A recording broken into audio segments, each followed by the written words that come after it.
నమస్తే welcome to four sides TV ముందుగా headlines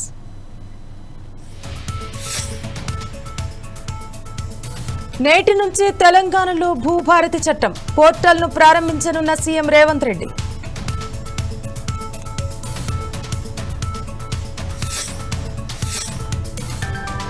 TTD గోశాల ఘటనపై ఈవో రియాక్షన్ భారీ అవినీతిని బయటపెట్టిన శ్యామలరావు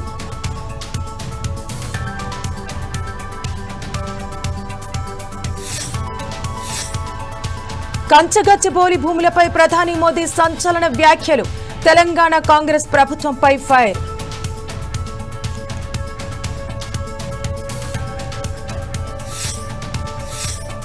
చేవెళ్ల మండలం దామరగిద్దలో విషాదం కారులో ఊపిరాడక ఇద్దరు చిన్నారులు మృతి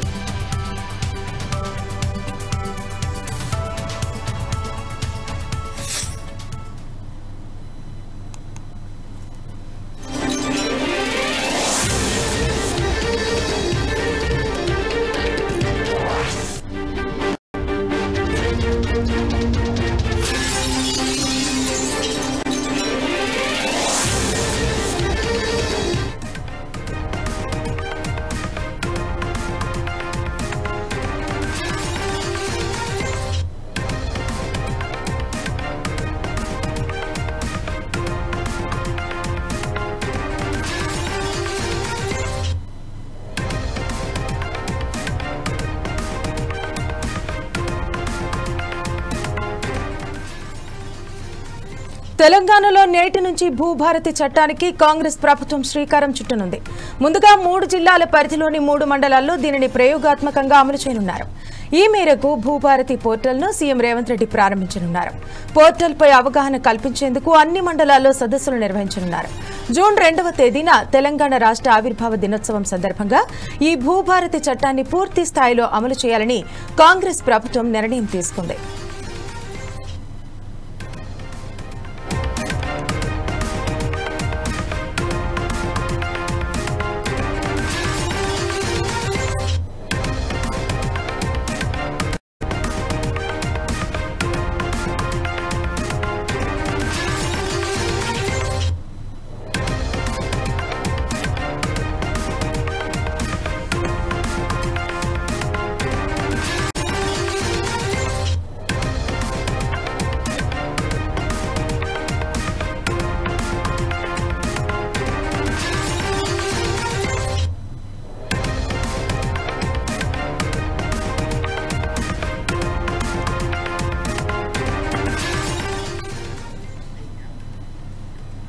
తెలంగాణలో నేటి నుంచి భూభారతి చట్టానికి కాంగ్రెస్ ప్రభుత్వం శ్రీకారం చుట్టనుంది. ముందుగా 3 జిల్లాల పరిధిలోని 3 మండలాల్లో దీనిని ప్రయోగాత్మకంగా అమలు చేయనున్నారు. ఈ మేరకు భూభారతి పోర్టల్ను సీఎం రేవంత్ రెడ్డి ప్రారంభించనున్నారు. పోర్టల్పై అవగాహన కల్పించేందుకు అన్ని మండలాల్లో సదస్సులు నిర్వహించనున్నారు. జూన్ 2వ తేదీన తెలంగాణ రాష్ట్ర ఆవిర్భావ దినోత్సవం సందర్భంగా ఈ భూభారతి చట్టాన్ని పూర్తి స్థాయిలో అమలు చేయాలని కాంగ్రెస్ ప్రభుత్వం నిర్ణయం తీసుకుంది. అయితే దీనికి సంబంధించి మా ఇన్పుట్ ఎడిటర్ శ్రీనివాస్ గారు మరింత సమాచారం అందిస్తారు. శ్రీనివాస్ గారు,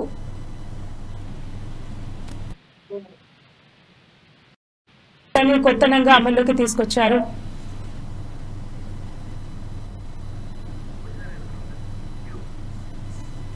శ్రీనివాస్ గారు, చెప్పండి.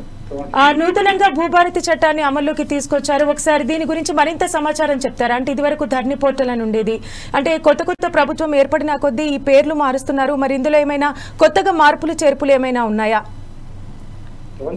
ఏదైతే తెలంగాణ ప్రభుత్వం కాంగ్రెస్ ప్రభుత్వం అధికారానికి వచ్చినట్టు ఇప్పుడు ఈ రోజు నుంచి కూడా భూభారతి పోర్టల్ ను ప్రారంభించబోతుంది. పైలట్ ప్రాజెక్టు కింద 3 మండలాలు ఎంచుకోవడం జరిగింది.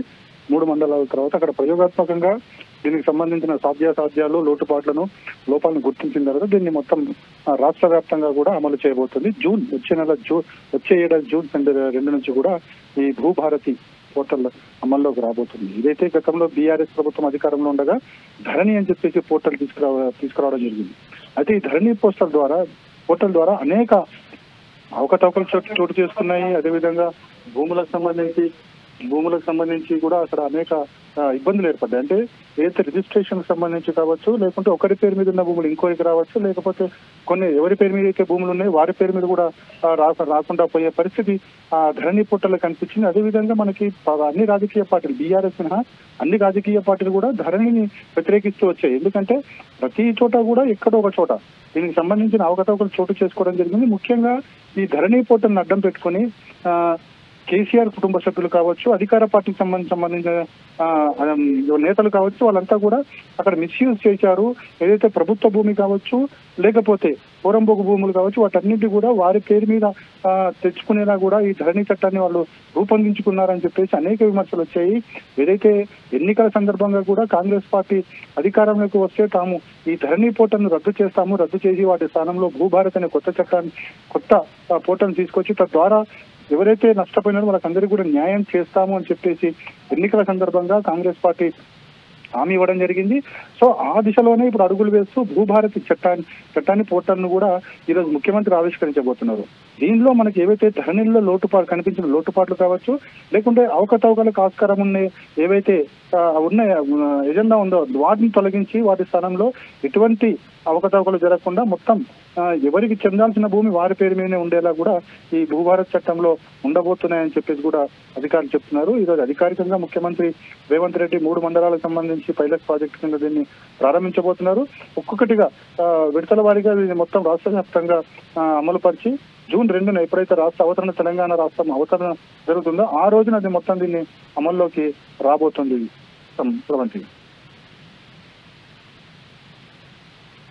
ప్రజలు అంటే భూములకు సంబంధించి చాలా సమస్యలను తలెత్తాయి, వాళ్ళు కూడా చాలా సఫర్ అయ్యారు కూడా. సో ఇప్పుడు కొత్తగా ప్రవేశపెట్టిన ఈ భూభారతి అనే కాన్సెప్ట్ ద్వారా మళ్ళీ ఏమైనా కొత్త సమస్యలు రాకుండా అన్ని రకాల జాగ్రత్తలు తీసుకుంటున్నారా?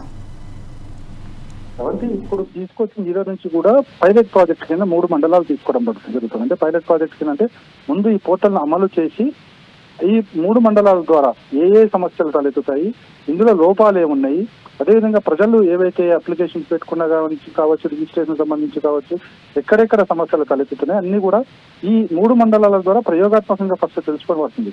ఈ పైలట్ ప్రాజెక్ట్ లో ఎక్కడన్నా అవకతవకలకు ఆస్కారం ఏర్పడ్డా, లేకుంటే లోపాలు ఉన్నా వీటన్నిటిని గుర్తించి కూడా అప్పటికప్పుడు సరిదిద్దే అవకాశం ఉంటుంది అన్నమాట.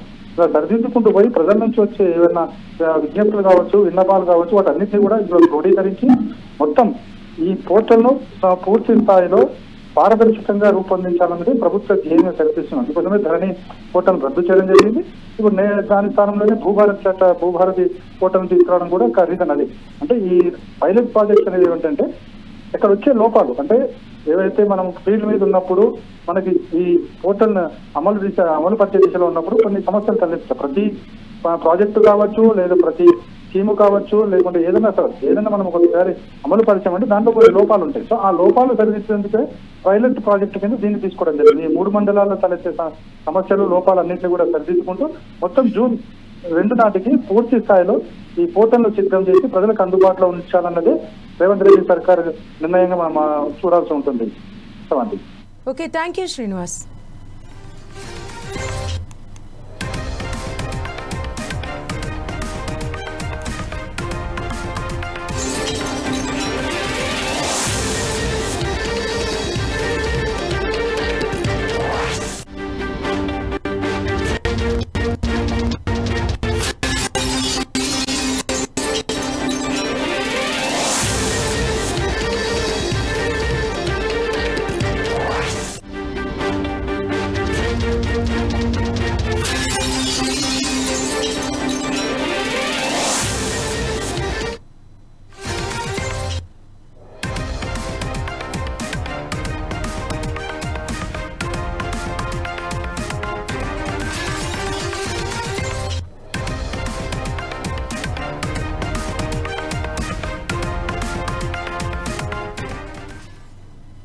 మరో బ్రేకింగ్ న్యూస్ చూస్తున్నాం. టీటీడీ గోశాలపై టీటీడీ మాజీ చైర్మన్ భూమన కరుణాకర్ రెడ్డి చేసిన వ్యాఖ్యలు తీవ్ర దుమారం రేపాయి. కూటమి ప్రభుత్వం గోశాల నిర్వహణను గాలికి వదిలేసిందంటూ భూమన ధ్వజమెత్తారు.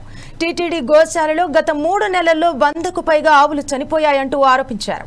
ఈ వ్యాఖ్యలపై టీటీడీ ఈవో శ్యామలరావు స్పందించారు. గత ప్రభుత్వ హయాంలో ఆవులు తాగే నీళ్లు నాచు పట్టినా కూడా పట్టించుకోలేదంటూ ఆయన విమర్శించారు. పురుగులు పట్టి వినియోగించలేని నీళ్లు ఆవులకు పట్టించారని మండిపడ్డారు. గత 5 ఏళ్లలో భారీగా అక్రమాలు జరిగాయని ఆరోపించారు. అలాగే చనిపోయిన ఆవుల వివరాలు దాచిపెట్టి ఆవులు లేని గోశాలకు దాణా పేరుతో నిధులు దుర్వినియోగం చేశారని శ్యామలరావు సంచలన వ్యాఖ్యలు చేశారు.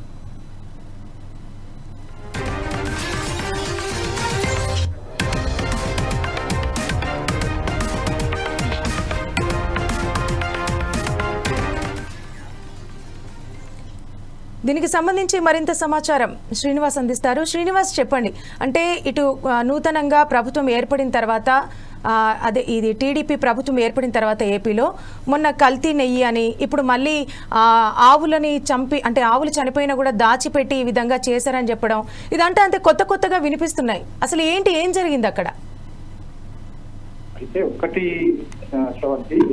టీటీడీ పాలనా వ్యవహారం ఏదైతుందో అది ప్రతిసారి కూడా ఏదో ఒక విమర్శలకు సాధిస్తూనే ఉంటుంది. గత పాలకుల టైంలో కావచ్చు, ప్రస్తుతం కావచ్చు, ఈ విమర్శలు కావచ్చు, ఆరోపణలు కావచ్చు వస్తూనే ఉంటాయి. అయితే ఏదైతే పాలక మండలి కొన్ని తప్పిదాలను ఖచ్చితంగా చెయ్యదని మనం చెప్పలేము. ఎందుకంటే పాలక మండలిలో అనేక సార్లు అనేక తప్పిదాలు జరుగుతూ వచ్చాయి. మనకి గత ప్రభుత్వ హయాంలో చూసుకుంటే కనుక ఏదైతే ఆవు నెయ్యి ప్లేస్ లో ఏదో కల్తీ నెయ్యి తీసుకొచ్చారని చెప్పేసి ఆనాడు ప్రతిపక్షంలో ఉన్న టీడీపీ పెద్ద ఎత్తున ఆందోళన కార్యక్రమాలు చేపట్టింది.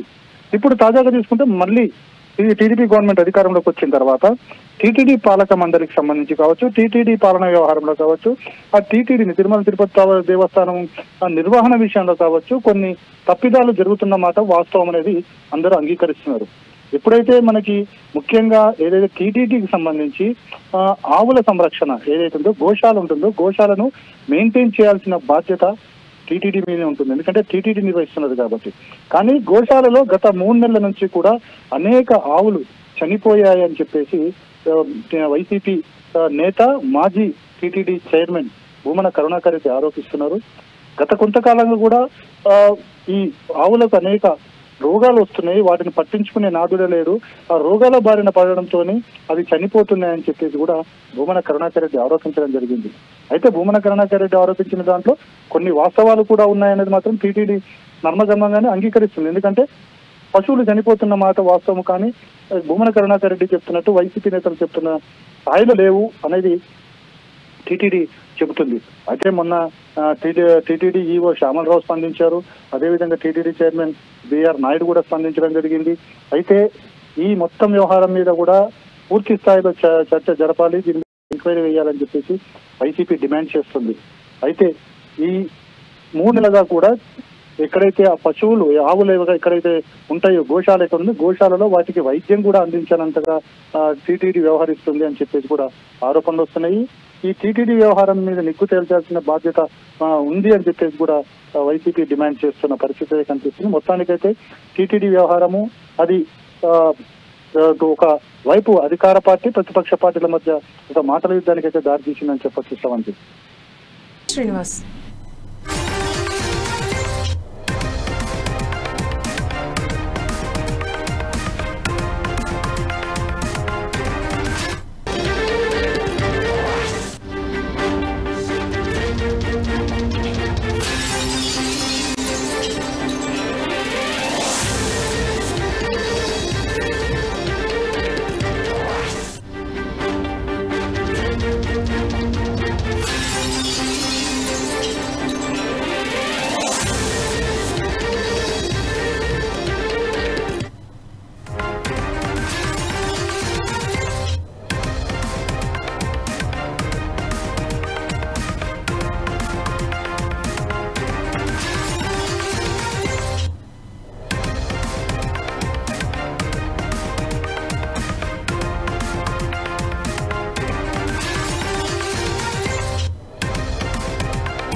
మరో బ్రేకింగ్ న్యూస్ చూస్తున్నాం. ప్రధాని మోదీ కీలక వ్యాఖ్యలు చేశారు.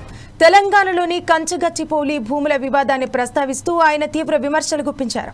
అధికారంలోకి రావాలన్న తాపత్రయంతో మోసపూరిత హామీలతో కాంగ్రెస్ ప్రజలను మభ్యపెడుతోందని ఆరోపించారు. తెలంగాణలో కాంగ్రెస్ ప్రభుత్వం అడవుల మధ్య బుల్డోజర్లు నడుపుతోందన్నారు. వన్యప్రాణుల నివాసాలను నేలమట్టం చేసి ప్రకృతిని నాశనం చేయడం ప్రారంభించిందంటూ విమర్శించారు. పచ్చదనాన్ని కాపాడాల్సిన ప్రభుత్వం దాన్ని ధ్వంసం చేస్తే ఎలా అంటూ కాంగ్రెస్ ప్రభుత్వాన్ని ప్రధాని మోదీ ప్రశ్నించారు.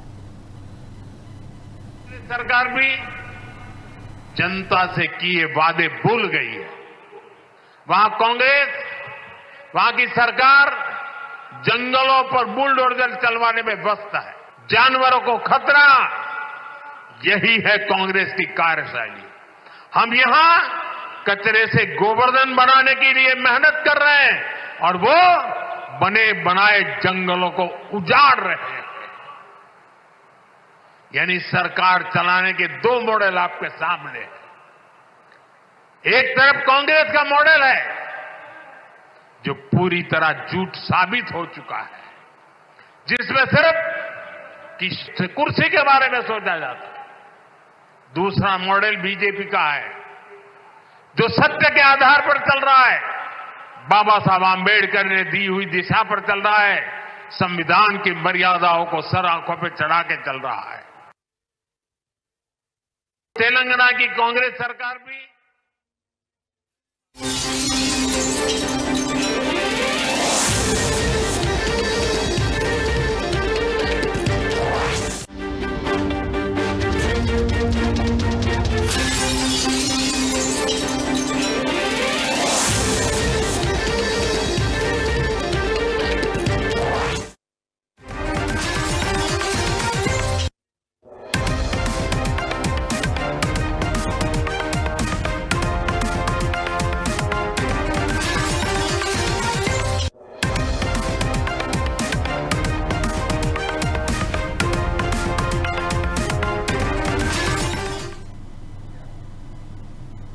మరో బ్రేకింగ్ న్యూస్ చూస్తున్నాం. మోదీపై కాంగ్రెస్ ఎమ్మెల్సీ అద్దంకి దయాకర్ ఫైర్ అయ్యారు.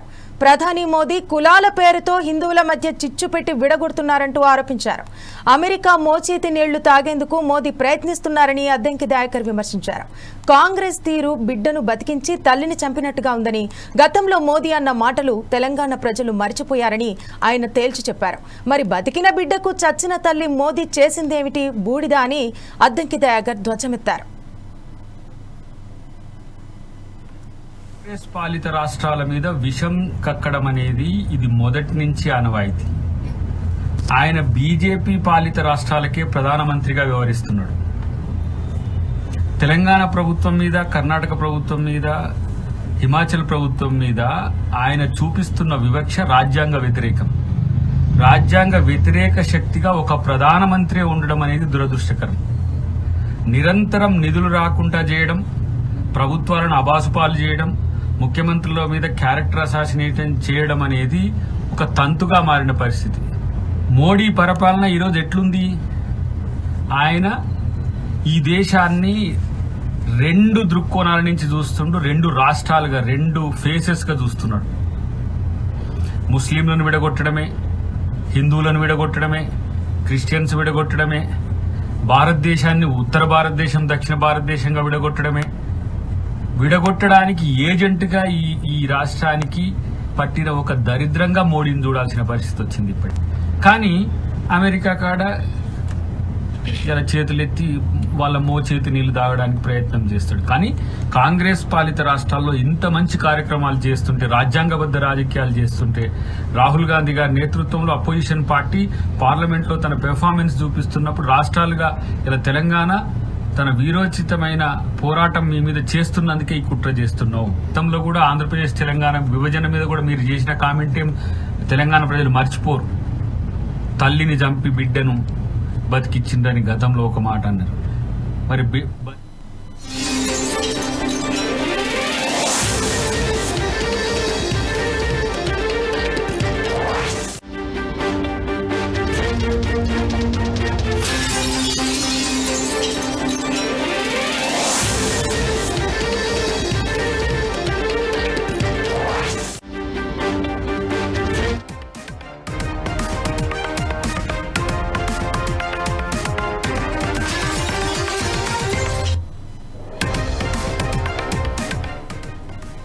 మరో బ్రేకింగ్ న్యూస్ చూస్తున్నాం. రాష్ట్ర వ్యాప్తంగా గిగ్ వర్కర్ల భద్రత కోసం రాష్ట్ర ప్రభుత్వం కొత్త పాలసీని రూపొందించింది.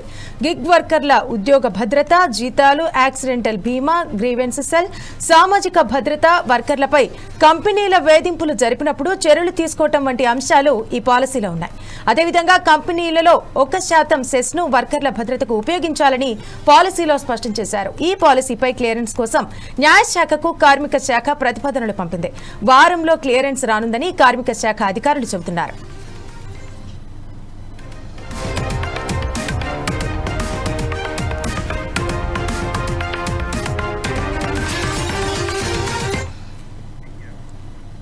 హైదరాబాద్ జూబ్లీహిల్స్ చెక్పోస్టు వద్ద రోడ్డు ప్రమాదం చోటు చేసుకుంది. అయితే తెలంగాణ ప్రభుత్వ సలహాదారు కె కేశవరావు మనవడు వశిష్ఠ ధ్రువ్ మద్యం మత్తులో కారు నడుపుతూ వెనుక నుంచి ట్రాలీ ఆటో ఢీకొట్టాడు.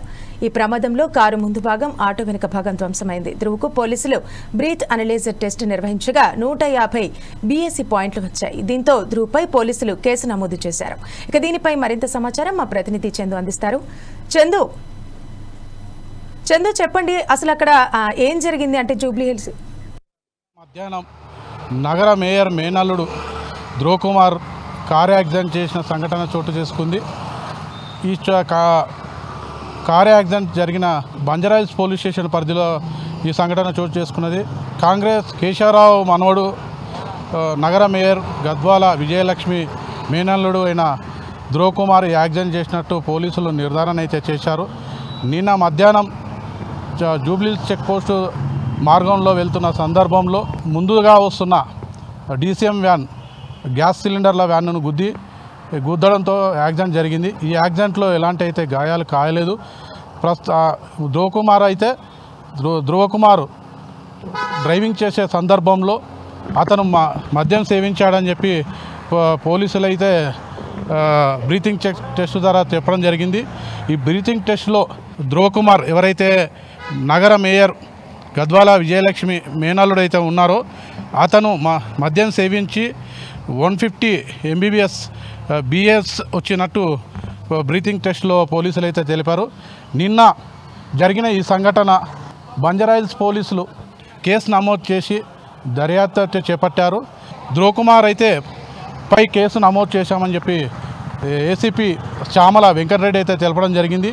ఈ కేసు ఎవరైతే డీసీఎం వ్యాన్ బాధితుడు ఉన్నాడో అతను విత్డ్రా చేసుకోవడం వల్ల ఈ కేసును అతనిపై అంటే యాక్సిడెంట్ కేసు అయితే నమోదు చేయలేదని చెప్పడం జరిగింది. పోలీసులు అయితే మద్యం సేవించి కారు డ్రైవింగ్ చేయడం అయితే తప్పుగా కాబట్టి దాని మీద అయితే కేసు నమోదు చేశామని చెప్పారు. యాక్సిడెంట్ కేసు అయితే నమోదు చేయలేదు. వారి ఇద్దరు అనుకూలంగా కాంప్రమైజ్ కావడంతో ఈ కేసును అయితే నమోదు చేయలేదని చెప్పి జరిగినది. ఓన్లీ ధ్రువ్ కుమార్పై డ్రంక్ అండ్ డ్రైవ్ కేసు మాత్రమే నమోదు చేశామని చెప్పి బంజారాహిల్స్ ఏసీపీ శ్యామల వెంకటరెడ్డి చెప్పడం జరిగింది. ఏదైనా సామాన్యుడు గురైన డీసీఎం కనపడడం లేదు, బాధితుడు కనపడడం లేదు, గుద్దిన వ్యక్తి ఎవరైతే ఉన్నాడో ధ్రువ్ కుమార్ అతను కనపడడం లేదు. ఈ కేసును దాచిపెట్ట వెనకాల ఏంటి మర్మం అని చెప్పి అయితే ఒక క్వశ్చన్ అయితే లేవనైతే వస్తుంది. ఎందుకు మహానగరంలో మధ్యాహ్నం మద్యం సేవించి డ్రంక్ అండ్ డ్రైవ్లో దొరికిన నగర మేయర్ గద్వాల విజయలక్ష్మి మేనల్లుడును ఎందుకు తీసుకొచ్చి అరెస్ట్ చేయలేదు అనే క్వశ్చన్ అయితే రేజ్ అవుతుంది. సామాన్యునికి ఒక్కొక్క న్యాయం, పలుకుబడి ఉన్న నాయకులకు ఓ న్యాయం, ధనవంతులకు ఓ న్యాయం అంటూ చట్టంలో ఉందా అని సామాన్యులు అయితే ప్రశ్నిస్తున్నారు. Cameraman Praveen, journalist Munur Chandu, Hyderabad Park Hyatt హోటల్లో అగ్ని ప్రమాదం చోటు చేసుకుంది. హోటల్ మొదటి అంతస్తులో ఒక్కసారిగా మంటలు చెలరేగాయి. అయితే అగ్ని ప్రమాద సమయంలో ఎస్ఆర్హెచ్ ప్లేయర్లు హోటల్ 6వ అంతస్తులో ఉన్నారు. ప్రమాద విషయం తెలిసి ప్లేయర్లు, సపోర్టింగ్ స్టాఫ్ అక్కడి నుంచి బస్సులో వెళ్లిపోయారు. సమాచారం అందుకున్న అగ్నిమాపక సిబ్బంది సంఘటనా స్థలానికి చేరుకుని మంటలను అదుపు చేశారు. ఇక దీనిపై మరింత సమాచారం మా ప్రతినిధి చందు అందిస్తారు. హైదరాబాద్ మహానగరం బంజారాహిల్స్ రోడ్ నెంబర్ 2లో పార్క్ హైత్ హోటల్లో అయితే అగ్ని ప్రమాదం చోటు చేసుకుంది. ఈ పార్క్ హైత్ హోటల్ అందరూ సన్ రైజ్ హైదరాబాద్ స్టే చేసే ఈ హోటల్ ఒకసారి మంటలు చెలరేగడంతో భయభ్రాంతులకైతే గురి అయ్యారు. వెంటనే స్పందించిన అధికారులు ఈ హోటల్కు చేరుకొని అగ్ని ప్రమాదానికి సంబంధించిన పొగ మంచు ఏదైతే కుడుకున్న దాంతోనే ఉన్నదో దాని వెంటనే అగ్నిమాపక కేంద్రం సిబ్బంది వచ్చి ఆర్పడం జరిపింది. ఈ అగ్నిమాపకం జరగడానికి కారణాలు ఏ విధంగా జరిగిందనేది ఇంకా తెలియరాలేదు. ఇది గ్రౌండ్ ఫ్లోర్లో జరిగిందని చెప్పి కొన్ని చెప్పడం జరుగుతుంది, కానీ ఇది గ్రౌండ్ ఫ్లోర్లో జరగలేదు. ఫస్ట్ ఫ్లోర్లో ఉన్న స్పా సెంటర్లో ఎయిర్ డ్రైయర్ ఉన్న వైరు షార్ట్ సర్క్యూట్ జరగడం వల్ల ఈ సంఘటన చోటు చేసుకుందని అయితే కొంతమంది చెప్పడం జరిగింది. ఈ సంఘటన జరగడంతో ఒకసారి పార్క్ హైత్ హోటల్లో అయితే ఉన్న విఐపీలు భయాందోళనకు అయితే గురైనట్టు తెలుస్తుంది. హైదరాబాద్ మహానగరానికి వచ్చిన ప్రతి ఒక్కరు విఐపీలు కానీ విదేశాల నుంచి వచ్చే ప్రతి ఒక్కరు ఇక్కడ పార్క్ హైత్ హోటల్లో అయితే స్టే చేస్తుంటారు. ఇంత ప్రముఖులు ఉండే ఈ హోటల్లో ఈ అగ్నిమాపక ఘటన జరగడం, మంటలు చెలరేగడం, పెద్దగా పొగమంచు ఏర్పడడం గందరగోళానికే సృష్టించింది. ఇంత విఐపీలు ఉండే ఈ హోటల్లో తగిన జాగ్రత్తలు లేకపోవడం కూడా నిర్లక్ష్యంగా భావించవచ్చు. ఈ సంఘటనపై పోలీసు అధికారులు, ఉన్నత అధికారులు, విద్యుత్ శాఖ అధికారులు అయితే ఇక్కడికి చేరుకోవడం జరిగి సంఘటనను అయితే సమాధానం చేశారు. ఇప్పుడైతే ఎలాంటి ప్రమాదం అయితే లేదు. ప్రస్తుతం ఇక్కడ ఎలాంటి ప్రాణ నష్టం కానీ, ఆస్తి నష్టం కానీ, ఎలాంటి వస్తు నష్టం అయితే జరగలేదు. ఇది మొత్తం మీద జరగడానికి ఒక ఫస్ట్ ఫ్లోర్లో ఉన్న స్పా సెంటర్గా హెయిర్ డ్రైయర్ వల్ల వైర్లో షార్ట్ సర్క్యూట్ జరగడం వల్ల జరిగిందని చెప్పి భావించి ఒకసారి పూర్తిగా దీనిపై దర్యాప్తు అయితే చేపట్టి త్వరలో వెల్లడిస్తామని చెప్పి చెప్పడం అయితే జరిగిందని చెప్పడం జరిగింది. Cameraman Praveen, Chandu, journalist. అనకాపల్లి జిల్లాలోని స్థానిక 4 రోడ్ల జంక్షన్లో డాక్టర్ బిఆర్ అంబేద్కర్ జయంతి వేడుకలు ఘనంగా జరిగాయి. ఈ వేడుకలకు ముఖ్యమంత్రి అతిథిగా హోంమంత్రి వంగలపూడి అనిత హాజరయ్యారు. అనంతరం అంబేద్కర్ విగ్రహానికి పూలమాలలు వేసి నివాళులర్పించారు. ఈ సందర్భంగా ఆ మహాశయుడి వాక్కు స్ఫూర్తిగా బడుగు బలహీన వర్గాల ఆత్మగౌరవాన్ని నిలపడానికి అంకితభావంతో మనమందరం కృషి చేద్దామంటూ ఆమె పేర్కొన్నారు.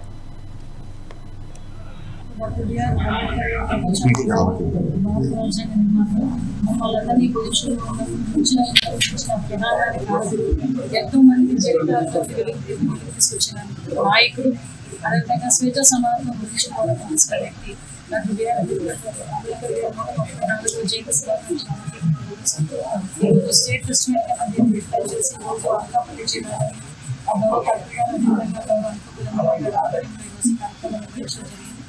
ఈరోజు మనందరం కూడా అంబేద్కర్ గారి ఆశయాలను ఆయన ఆశయాలను ముందుకు తీసుకెళ్లాల్సిన బాధ్యత అందరికీ ఉంది. ఏదైతే స్వేచ్ఛ సమానత్వం గురించి పోరాటం చేసిన ఆశయాలను సమానంగా ముందుకు తీసుకెళ్లడంలో చంద్రబాబు నాయుడు చేస్తున్న కృషి ఈరోజు